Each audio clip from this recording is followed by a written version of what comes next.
Today we learned about the passing of Cleveland native Phil Donahue. He was a groundbreaking talk show host.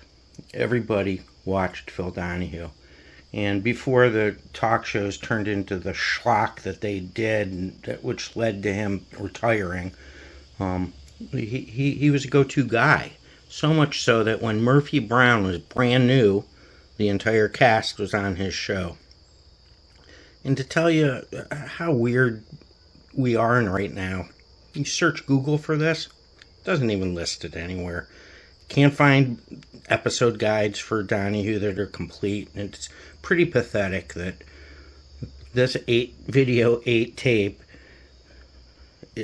probably made on that very machine, is a source document of knowledge at this point.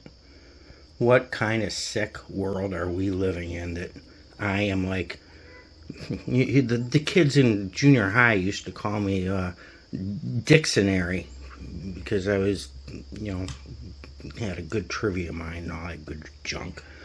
But, wow. I'm source material? Well, enjoy watching Murphy Brown on Donahue. Is this a hit or not? I am pleased to present the most talked about new sitcom on television. Here is the cast of Murphy Brown, right here.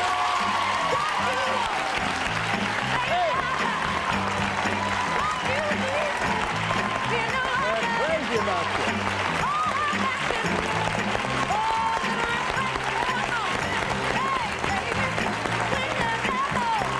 Okay, look now.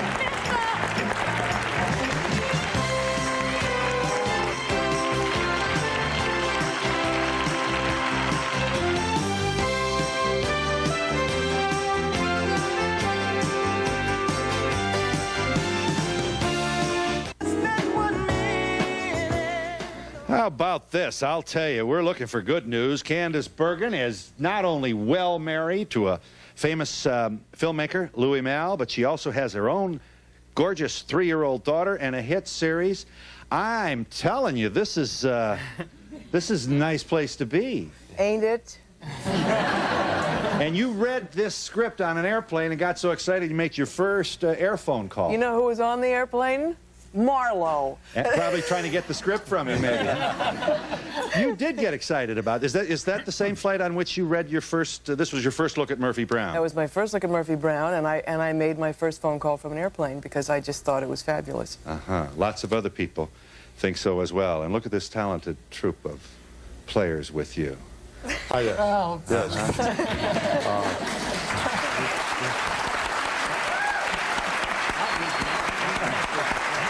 What's not to love here? I just watch these guys and figure out how to do it, by watching them. I watch closely and then just... Well, you certainly haven't had time to take acting lessons. You have 7 children. Yes. And you're married to one person for 31 years. Yeah. We're looking for your book back. Why do people always applaud for them? You say again? What? I said his name, Pat Corley. Oh, didn't I? Oh, hell, everybody knows that. I was talking too much. How could you say my name? I got a producer over there who's in my ear, and I thank her for that if I didn't mention who you were. But there isn't a person in America that hasn't seen you at least 100 times. You have been on everything. What a career. Oh, well, it's been, just making a living is tough enough, You left... I got 5 in college. I have to work. You left, you were really hot and doing Sweet Bird of Youth, and then your career fell off the table. Is that a number? Really? In the dumper. Now, do you have 7 children? If I broke a window in 42nd Street right in front of 10 cops. After you were really hot, Broadway, good good stuff going. And did you have 7 children at the time? Yeah. And how old was the oldest man? The oldest at that time? Yeah. Oh, my, about 16, 17. Well, you had to wonder, who you were, and was the wife looking and saying, you better get real work? No, not her. Never said that? Never. No, she said, well, what do we do? I said, well, I got to go to California and try to make a living. She said, okay. And after 6 months, I came back. She said, here or there, one way or the other, not alone anymore. And She didn't like the commuter stuff at all. No. So you went out to good old Southern California, and you've been, now here you are, rich and famous. I mean, so rich and famous, I don't even have to mention your name. Let me tell you about Faith Ford, good old Pineville, Louisiana. Boy, they're proud of you down there, kid.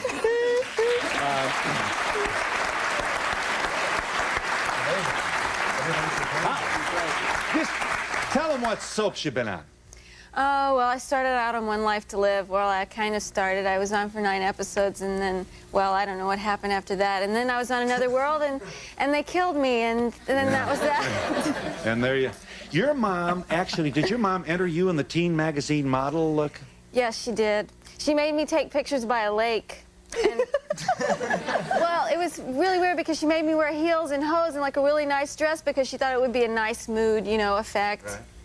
No, I didn't like it. I didn't like it at all because it was mud, and I was like sinking into the mud. You don't understand. I mean, Louisiana has bayous, and it's mud and mosquitoes, just like you would think it is, and that's what it was, and that's where I took pictures. Yeah, but good old mom wasn't so awful after all because you obviously got smitten. Did you win or something? They flew you to New York and all that stuff? I was a finalist, and they flew me out to Los Angeles, and oh well, I loved. Yeah, I've always loved the city, and that was it. I was bitten by that. At that point, I thought, well, I'm going to go to New York now. I'm going to, like, do it big. And I got to New York, and it was like, ah! You know, How old were you?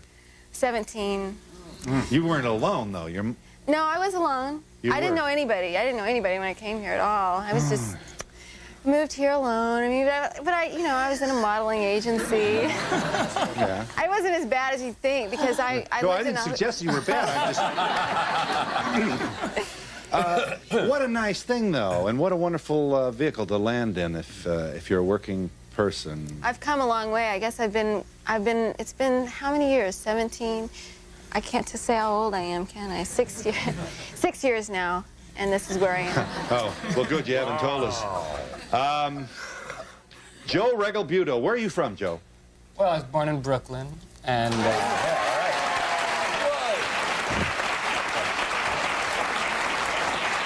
He's an investigative reporter on Murphy Brown. You better watch it. Don't even speak. He's taping you. Yeah, sir. No, it's great. We were born in Brooklyn, then my father sort of moved the family, kind of an odd move, over to the Bronx. I don't know what, we were borough hopping. And then we went over to Jersey, and that's where, I was born. I assume the proud Italian family of Joe Regalbuto was not thrilled when they learned that their beloved son, Joseph, was going to be an actor. It wasn't that, my father wanted me to be a lawyer or a banker. I think he was probably right. I should have taken his advice to start out with something a little more regular. But when he heard that I wanted to go to a particular school where Spencer Tracy graduated from, he thought that was terrific, and he said if he could become half the actor he was, it'll be worthwhile in the end. Yeah. So. I'm curious to know how it all happened. And you are, really. You're half the actor. Just about half. Exactly half.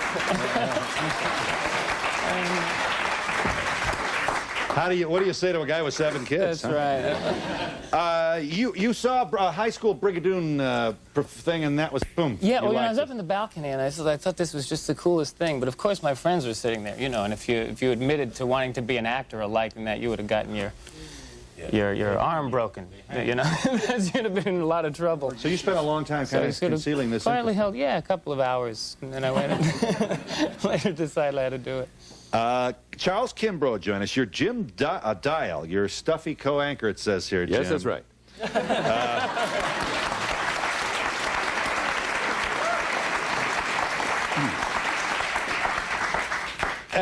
Yale University. I assume well, yes. That's good news. I'm sure you're proud of that. You were born in St. Paul, Minnesota. St. Paul, Minnesota. Went to Indiana University as an undergraduate. Got a bachelor's degree there, IU.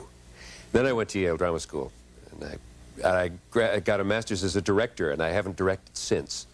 It was, my mother and father thought it was more respectable to be a director. They just gave them more peace of mind to know that I might have a responsible position like a director. But then I was acting all the time, so I sort of... And so it's you've really have you ever had any scares like Brother Pat? Well, yes, not as bad because I don't have 7 children, but I've had that weird feeling where someone just takes the net away. There's no safety net at all, and you're looking at, you know, $150 in the savings account, and that's our checking account. That's you had that much. That much. He had that at one time. Yeah. Well, it's and you also did a lot of regional theater, and you've done a lot of the heavy stuff, have you not? I mean, oh yes, to be Shakespeare. Yeah, did a lot. Well, of that. that is that's why you never thought you'd wind up. More people are going to see you as a egomaniacal anchor than I know. They never saw me as Iago or one of those guys. But this is good. It makes you happy. It's wonderful. It's wonderful, and it's been a dream of mine for a long time to be on a wonderfully written show that is successful, where I can make rather nice money. Can I say that? Yes. Sure. It's true. And all of that, all in one package, is just it was almost too good to be true. Yeah. Grant, listen to this. Look at this face. How old is this guy? How old is he? I'll tell you, this would terrify me. If they sent him to me as the executive producer of The Donahue Show, you can bet I'd go right for the Grecian formula. This is Grant Shaud, an Evanston, Illinois-born chap who has, among other things, a journalism degree. How could you possibly go wrong? Well, I was born in Evanston, but I moved after about a year to Philadelphia. I grew up outside of Philadelphia, about a half hour outside of Philadelphia. And I got a journalism degree because I failed out of the business school. And I was having such a good time at that school, I wasn't going to leave, so I just kind of opened up the catalog, and journalism came up, you know? There it was. And he is the executive producer of this magazine show. And well, I'll tell you what else. Guess who was in Wall Street with Charlie Sheen and all those Michael Douglas? Well, ain't this something? I don't know how old you are, and I guess it's none of our business, but you're 25 in this That's not far off. Yeah, I bet it isn't. Yeah. And it's a good life. It sure beats chasing, you know, it sure beats chasing transmission dealers who don't do a good job. Don't lie, Grant. Huh? Don't lie, Grant. Don't lie about what? They ride me constantly. I can't, you know, I can't get a word in edgewise. Young Grant. Did you play Hamlet in the 5th grade? Yes, I did. And it scared me out of acting for 14 years. You just still playing it? The uncut version of Hamlet, yeah. 5th grade. Unedited. You played the man himself in the 5th grade. I played the man, and the, you know, I had this teacher who would pull me out of class and make up my face and take me down to the theater and test the lights on it. I mean, it was a big deal. And we, before we were going on one night, you know, it was opening night, she had the kit with the smelling salts, and she started crying. You know, she was so proud of us, and I just said, this is just a little too much for me. And then I started... And you spent you didn't do anything else, if I'm understanding this biography, until you did Henry V. I did 2 like walk-on parts in Henry V my last semester in college because I started thinking about wanting to become an actor, and I had to see if I could get back on a stage again. And that's all I did until I moved to New York. Robert Pastorelli. You don't have to be Italian to be in this crowd, but it helps. You're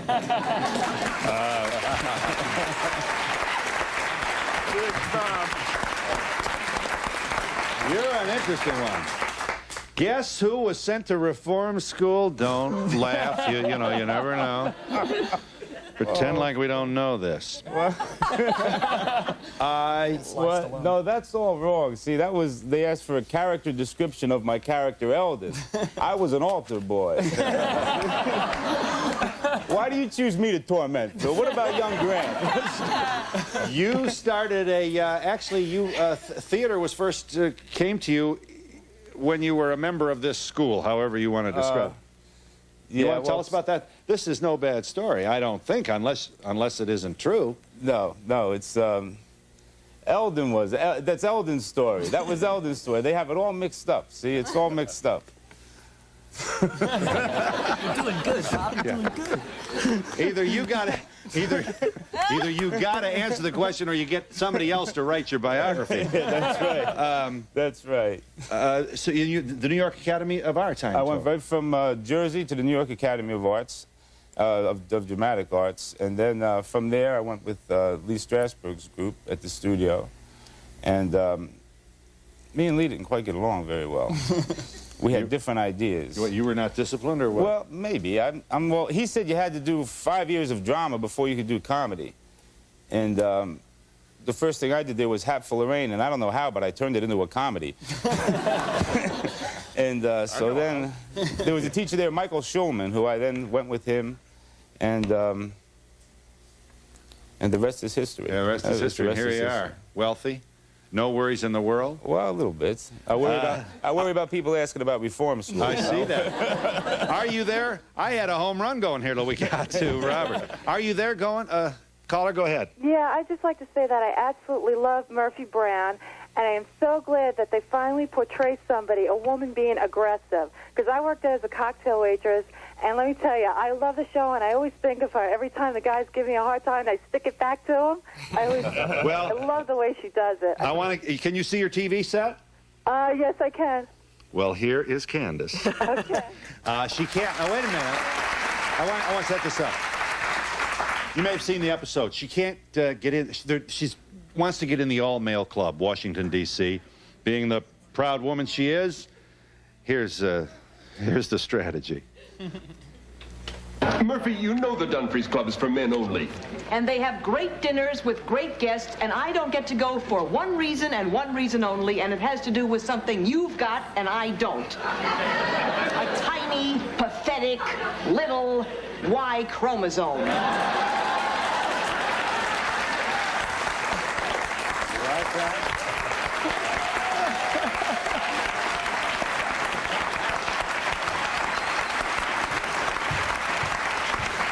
I'm glad you waited. Go ahead. Hi, Phil. Are you there? Hi. Hi. I wish every other comedy show in America would take lessons from this bunch. I think it's the classiest, smartest show on TV. I've got one quick question. There's an on-running gag about Murphy's secretary, and one night I literally laughed till I cried, which was the night they showed the secretary who literally became a new character every day when Murphy came to work. It was a total multiple personality, and it was brilliant. The producers, writers, and actors thank you for this accolade. And I support your feelings about this program and wish it a long and happy life. Hi. Hi. I loved your show where you came into the house not knowing anyone was there and proceeded to dance and do all sorts of crazy things. Yeah. I cringed and I laughed, and I'm wondering, did that ever really happen to you? Not to that extent, no. And when I watch that show, I cringe and I laugh myself. That was our pilot show, and it was Eldon Bob, of course, who discovered me screeching in my house. But it was great fun to do. That's ready? Would Diane Sawyer do this? I bet she might when she's alone.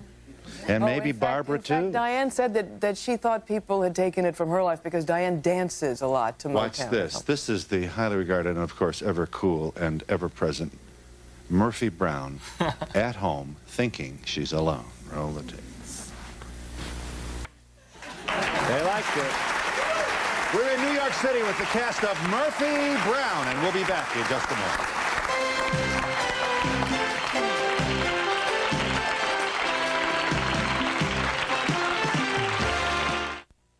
To be part of the audience, write Donahue Tickets, care of NBC, New York, New York, 10112. Miss Bergen, my good woman, how did you...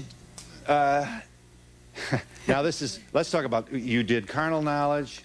Help me. Starting Over. She got an Oscar nomination for that. Sand Pebbles.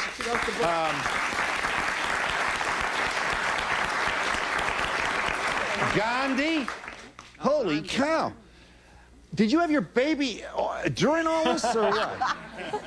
I had my baby in India. No, I didn't. I had my baby, no, I stopped and I had my baby. Then Look I stopped at your for 3 years. beautiful child there, huh?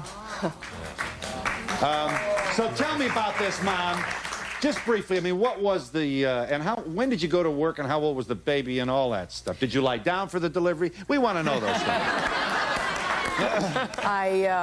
I put on 60 pounds while I was pregnant. No, come on, you didn't. I looked like Shamu. I had the baby, and once I had the baby, I was just gone. I worked when I was 3 months pregnant. I did a movie for CBS where I had to be a Polish woman who was stabbed to death, and I was during your first trimester. And I would be throwing up and then going back to get stabbed to death and going off and throwing up, and then I stopped working and I had the baby, and then once Chloe was born, I was just gone. I didn't want to do anything but be with this baby. Right. So I didn't work for almost 3 years. I did one television movie, but she was with me all the time, and my top priority was to if I did go back to work, to do some kind of work that would allow me to be with her on a regular basis and to have mornings and evenings with her. I didn't want to be leaving at 5 in the morning. I didn't want to be uprooting her to Warsaw for location. Now, your husband's work, I assume, brings him to what is his native land of France, huh? And so you have a place in Paris. So here you are, a sitcom in Southern California. As it were. Yes. You're so crazy about the Donahue Show that you flew to New York to be with, and now you, wow. So you're spending a lot. You can't spend that much time on the airplane. No more complicated than when you were in Chicago. Well, but it wasn't Paris. It wasn't Paris. No, it wasn't Paris. Wow. But our geographics have always been complicated, and we just have tried to keep good humor, and our marriage is, you know, if your marriage is the base for you, and if it's bedrock for you, then you do whatever you can to accommodate it. As soon as I finish shooting in California, I'll go to France. I won't do a film during that hiatus, as most people do. I'll be with Louis for that time. Just before she's getting close to seeing Louis, she gets very testy on the set. Yes. I just wondered, Candace, a few years ago I saw you on every magazine and on the cover. Do you miss modeling? No. No, and after all, a person of my age, after all. Yeah. I don't miss modeling, but it was a wonderful way to earn money while I was in college. I became financially independent by the time I was 19 and put myself through my second year of college, and never took any money from. I mean, it really enabled me to establish myself financially, and it was interesting. It's sort of a horrible way to make a living, frankly, for anyone who has a mind, I think. And I think a lot of women do it because the money is incredibly good and it's very glamorous. But it doesn't demand any mental. I don't think it makes for a life of the mind, but and I don't think it makes for an especially interesting character over the long run. But I think, you know, during a summer or for a couple of years, it's fine. It, you know, enables you to do what you want to do if it's something that really is you can't afford. This is really changing the subject, but I was always curious when you do a sitcom if the laughter is kind of there already, or is it really put in after completely, and then you watch and you went, wow, they're laughing there. Well, you know, I'm not so in sure. other words, like, are your producers in the background laughing? No, oh boy, they laugh. They laugh every rehearsal. They laugh every day of the week. These guys probably know better than I do, but we do have an audience. We film on Friday nights. We have an audience, and some nights they laugh so much that they have to tone down the laughter because it's almost too much for the show. And other nights, they have to sweeten a little bit because they're just a little sleepy for the first hour. Have you all been in this arena before with the live audience? Some have, some haven't. I've never done it before. You've never done it? No. You've never done it? Big parties. But,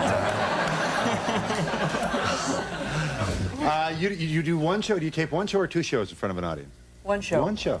One show, and we do about 2 takes of each scene, and it's great to have the audience because it gives us great energy and it's something to bounce off. You guys break up, and then we have to do 5 or 6. Yeah. And I have to stand back there and wait while you guys get. Do they do that? They do break up. Oh yeah. When you see Grant and Candace, you see, can't keep a straight face. They really can't. You know, I mean. Candace looks at Grant, and he's falling down on the floor. Yeah. Here, speaking of same, let me show you. Guess who doesn't get invited to the White House inaugural ball, is it? Yes. So here she is, Miss Big Shot in Washington, D.C. She does this 2020 type program. FYI is its title. And she has not been invited to the White House for the inaugural ball. Watch this.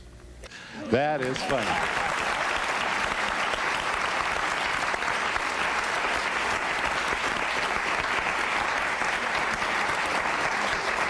I'm glad you waited. Go ahead. Hi. Hi, Candace. Whatever actually happened with that? I had heard that you were then invited to the inauguration, but there was a problem with the taping of the show. Did it actually come about that you were able to get to the inauguration? And I also just wanted to ask if fantasy has ever gone to reality with any of the other members of the set that we haven't heard much about. Boy, there's a viewer. Murphy, alias me, was invited to the inaugural ball, and I wasn't able to go because of the demands of the show. But they had watched the show and felt very sorry for Murphy that it was through an oversight. Her invitation was sent to Murray Brown, the newsman in the lobby. So, and I don't know about these other guys because we have some secrets from each other, but not many. Yes. If you had a choice for any actor to be your love interest on the show, I'm sure these are fine gentlemen up here and we love them. But if you had a choice, whom would you like to work with? It's all or nothing. Now we're getting, now we're getting down to it. Now we're getting down to it. Now we're getting those juicy questions. Getting down to locker room. No, that was actually on my list. I had that question. Occasionally, you know, Well, the audience... I think I would have to say Phil. Sure.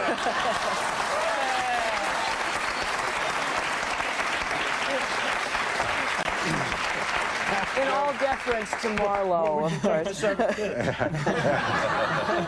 Are you there? Hi, I'm glad you waited. Thank you, Phil. Good afternoon. I would just like to say to Candace that I have followed her career for many years, and I know you mentioned several of her movies before, but I think the best role that she had was in Love Story, along with Mayflower Madam and Hollywood Wives and TV. And now that she's getting all this national attention, which she so richly deserves, I wonder if there's any causes that she's involved in socially or likes to be the way she was many, many years ago. Yes, I am involved. I sort of don't call them causes because I think that the whole point of life is to be responsible to yourself and your family and your friends, and I think that all of us have to take responsibility. I don't know that it much matters as long as it's a valid cause. I'm involved with a camp in New York called Camp Good Days and Happy Times, which is a camp for children with cancer, and I'm involved with other children's groups, a group called Starlight, that's a group to grant wishes to children with cancer. A lot of animal activists, animal rights causes, and with VETCO, a Vietnam veterans rights group. The issue of this thing went on and on. I wanted just to show you another piece of, does Murphy Brown get to go to the, she is desperate.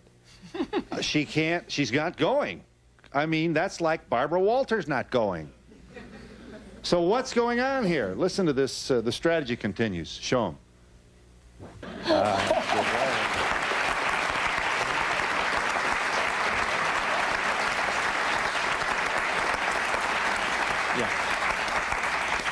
You all seem to get along so well off the set. Do you get together much, personalized? You guys hang around at all? They come to my parties. Grant's over at my house a lot. Tell them why, Faith. Shall I, Grant? No, you shan't, Faith. Grant, why not? Oh, you bring it up. I don't know. I'm sure they have He more goes out with my roommate. Jane. Jane. She calls him Grant. She bought me these clothes. And he does do that a lot. Incidentally, 3 of these talented people are single. We should exclude Pat Corley immediately from this category. Robert Pastorelli, Grant Shaud are both single, as is Faith Ford. But not for long. Yeah, I hear Not that. for long. Well, you have our congratulations. I don't know whether you're ready to make this announcement. Oh. You're free to say nothing. It's up to you. He's here, too. He's here. He is here. Yeah. Oh, wait. Well, I can't tell you where. But I mean, he's in New York. yeah, but it's neat, and you're happy, and you're in love, and isn't this nice? It's his birthday today. Great. And look what he got for Does he take you out to eat and all that good stuff? Yeah. Really? I'm trying to decide where I should take him. I'm not sure. Has he met your folks? I mean, is everything all right? Oh, yes, and they love him. He's met my grandparents, you know, and I'm just hoping that I'll be able to coordinate a wedding sometime. What happened to the Monroe, Louisiana in your accent? Gone? Did you work on it or what? Well, I can bring it back anytime I want to. Why don't you do that? But I had to take voice lessons when I came to New York because everyone thought I was really dumb. I don't know why, but... And now you're a former Miss America who's turned anchor person on the, Yeah. No, I was not ever a beauty queen at all. They called me lizard legs. You have funny legs. Well, I had skinny legs when I was younger. Well, I still do, but they don't call me lizard legs anymore. This is the cast of Murphy Brown. They We'll be will back now. in just a moment.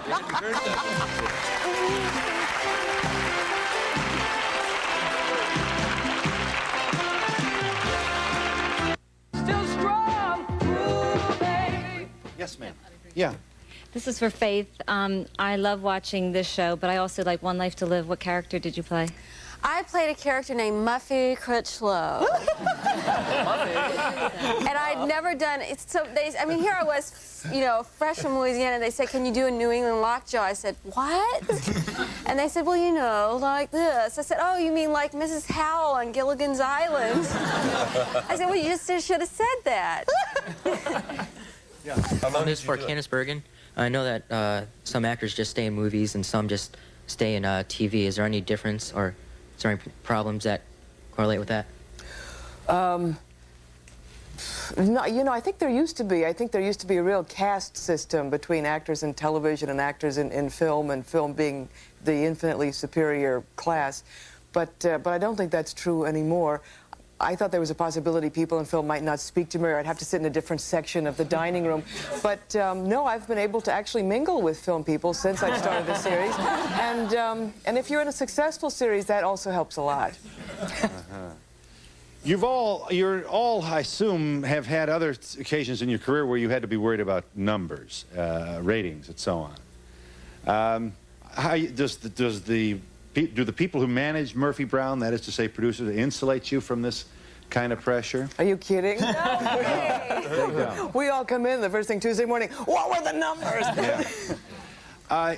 Is it me, or we have here, I've seen your notices. Everybody loves your show. It's just the bright new thing.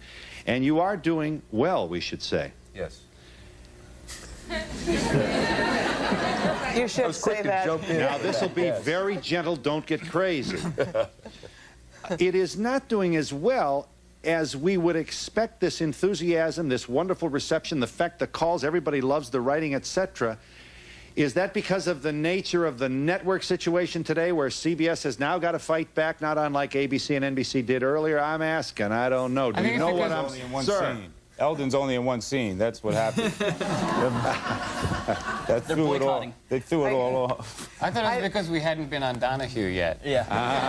Now. Oprah wanted us. We said no. We'll help each other. I think it's because we don't have we don't have any lead-in, actually. And now we have become the lead-in for other shows. Yeah. The tentpole, as we're called now. And, you know, a show like Roseanne, which did wonderfully because they were after a show with extremely high ratings, just the way, you know, Cheers was moved behind a show. So you sort of, there's a suction that comes, and you get to draft the show that precedes you and draft their ratings. So and we don't have that. The tentpole is the show of the night that you try to get everything else under for the evening. Well, yes, the tempo. You know, other shows are now asking to follow Murphy Brown because there really isn't a substantial lead-in for us. So we've become our own lead-in, and now we lead in other shows. Well, isn't that good, though? I mean, that they feel. But you're doing your part, Phil. Yes, God I am. knows. Yes. I guess you'll have to come on the show, Phil. Well, I keep, you know, you get Mary Hardy, and I'm looking for my name once in a while. Yes. Pat, has anyone ever told you you look like Jonathan Winters?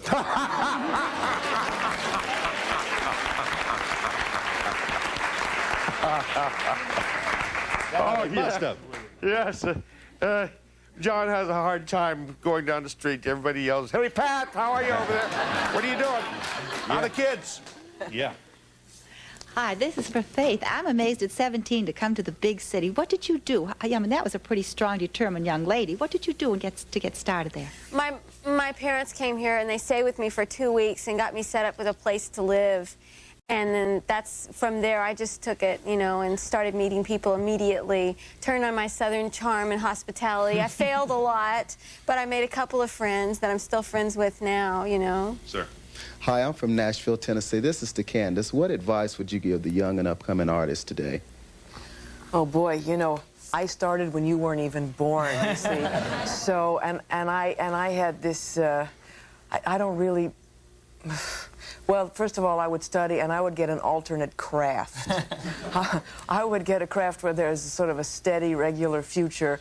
I would have a real fallback position. Lawyer and you're a painter. and I would study. I think it may be better to ask that to Grant or to Bob, because I sort of had a famous father, and it came a little easier for me than for most. You know, it should be said that looking over the where you've all been, most of you been to workshops, regional theaters, lots of board work. I assume that you've played to some empty seats too along the way, and. I remember being on a stage one time in the East Village and doing a monologue, and a woman, there were about 6 people in the audience, it was a little church, and a woman came up with her 2 kids up onto the stage and said, "How do you get to 2nd Avenue?" Right in the middle. You go back a block down, and then...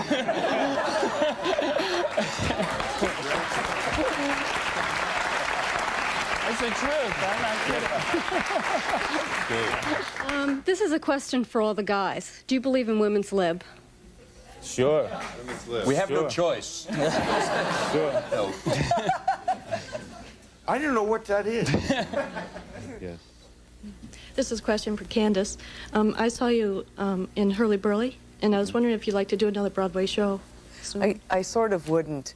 I love what I'm doing now. I've never done anything remotely like a sitcom. I hadn't even watched a sitcom when I did this show, and I just love doing it. I did Hurly Burly with a great cast with William Hurt and Harvey Keitel, and that was wonderful. But it was against my body clock. I was fine. I was ready to go to sleep by the time I had to leave for the theater, and I love this. I love this cast, and I love the crew, and I love the words we get to say, and I love the comedy. So I'm in heaven right now. Are you there, caller? Yes, I just wanted to tell Candace that she's not the only Murphy Brown in the world. My mom is Murphy Brown. She's had to fight in a male-dominated job situation for 25 years to get where she is today, and I'm just very proud of my mother. And I wanted to thank Candace because she portrays women in such a positive light now. Thank you very much. Well, this is a great call, and I hope my daughter makes a call like that. I do,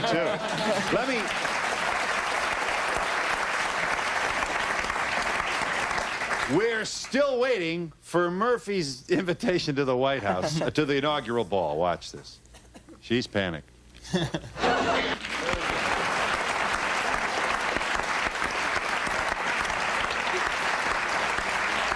Hi, I'm glad you waited. Go ahead. Are you there? Yes, I was Good. wondering if you could tell me about the expansion of the staff. I was wondering if they were going to have any Orientals or if they were going to add any black females or anyone like that would be in the foreground. Good question. Will there be people of color on Murphy Brown? I hope so. In fact, I heard our producer talking about that on the set the other day, and that if, I don't know if there are regulars coming, but certainly that isn't. She was arranging for a black woman to figure prominently in the foreground of the set, and to make sure that there were actors and background members that were people of color and right. minorities. Bobby Go Deep. He's who? Bobby Go Deep. Scott. That's Scott. That's Scott. Yeah. No, that's Scott. That's Scott. He's a WASP from Washington. I don't know that he's a minority anymore. Let me tell you that the question comes up a lot, and producers of these and other sitcoms should know that we live in a multiracial, multi-ethnic world, and that's the kind of entertainment we like to see. What do you think? I have a question for Faith. Okay. And if you were acting right now, what would you be doing? That's what I want to know. Oh, God, I would have been... who knows what I would have been doing? Cooking.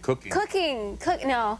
I don't know. I might have even been married in Louisiana, playing tennis and doing my nails. I don't know. I mean, I was interested in fashion design and merchandising. Right. I was Miss Homac, FHA, you know. Having spent now an hour with you, it is clear, not to patronize you for a moment, that you're very, very bright, intelligent, all those other... But you sure do attract the producers, I would think, for the dumb blonde characters. Well, that's just one side of her. You'll see more sides in the future. But I mean, she's not really dumb. She's just she's just eager to learn about certain things. Even the way you're finessing this question is perfect. Well, but I think it does address journalism, the state of journalism today, television journalism, and that. Oh, I'm not arguing with her character. I think it's wonderful. I'm just wondering about you personally. How you going to? Don't worry about Faith. She bombs and weaves real good. Oh yeah. In her mind's eye, she's I understand. I have it all. I have the whole. I've got it all. Your worked life is all out. planned, is it? Yes, I understand the whole system. God, I wish I did. You don't mind telling us how old you are, do you? No, well, I actually told you a while ago, didn't I? I said. No, you didn't, Faith. Well, I'm 24. 24, just getting started, huh?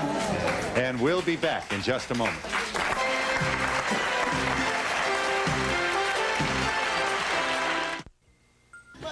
Motown sound is the theme of Murphy Brown.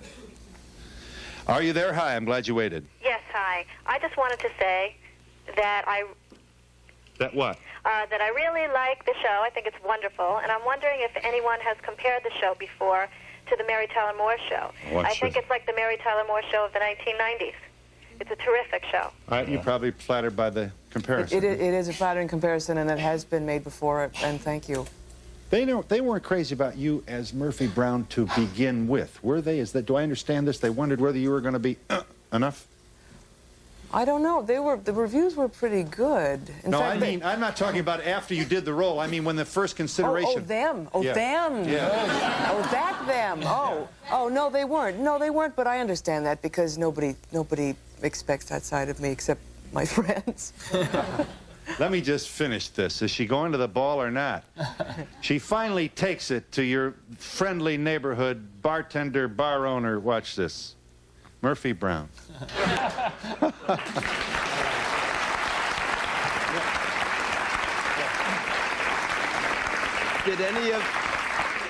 Did any of you know each other before the show, or were you just put together for the show? No, none of us knew each other before the show. And when we came together for the pilot, we got along wonderfully, and it was like we'd been working together for weeks before instead of just for 1 week. Yes. And we're very lucky because we get along great. I'd like to know behind the scenes who's the practical joker among you. Oh. Who's no not? No question. It's Candace Bergen. Don't She's a turn your child. back on her. I myself would never do She anything puts like signs that. on our backs. Yes. Just terrible things. Put things in your food. Just terrible. I just wanted to know where the name Murphy Brown came from. Well, that came from our producer and the creator of the show, Diane English, and we all want to say, you know, we get to be on the show and we get to come to New York, but this show has just got the best bunch of writers any place. Okay. Yeah, go ahead. Can I ask Joe where in Jersey he moved to?